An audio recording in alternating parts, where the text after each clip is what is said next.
Hello guys, আজ chest নিয়ে কিছু বেসিক এক্সারসাইজ আমি আপনাদেরকে দেখাবো। যেমন এখানে প্রথমে আমি সিটের চেস্ট প্রেস করছি। এর 3টে সেট 12টা রেপিটেশন করবেন এবং ফুল রেঞ্জ অফ মোশনও করবেন এবং লাস্ট পর্যন্ত আপনি পুশ করবেন আপনাকে।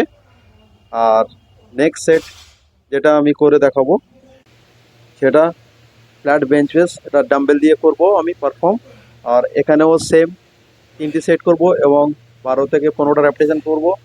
আর লাস্ট পর্যন্ত আমি পুশ করতে হবে এটা।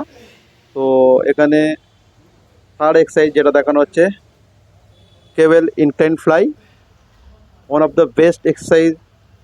এখানে 12 থেকে 15টা রেপিটেশন করবেন। ফোর্থ এক্সারসাইজ এখানে ডিপস মারছি আমি।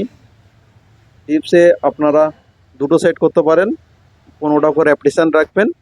আর ফিফথ যে এক্সারসাইজটা আমি করে দেখাবো সেটা হচ্ছে ডিক্লাইন, এবং এটা আপনারা আপনাদের চেস্টের লোয়ার চেস্টের শেপ দেওয়ার জন্যে অবশ্যই এই এক্সারসাইজে ট্রাই করবেন।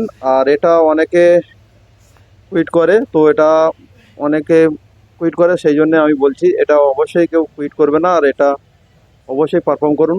আর লাস্ট যেটা আমি শোল্ডারের জন্য করব সাইড স্যাডেল রাইজ, এটা ডাম্বেল দিয়ে 2 সেট করব এবং এর 15টা রেপিটেশন করব, কারণ এতে শোল্ডারকেও ডেভেলপ করতে হবে। তো আমি এই জন্য করলাম, আপনাদের যদি চাই করুন, না হলে না করুন। আর যদি ভিডিওটা ভালো লাগে অবশ্যই লাইক করুন, না ভালো লাগলে ডিসলাইক করুন, সাবস্ক্রাইব করুন, বন্ধুর সাথে শেয়ার করুন। Thank you, by.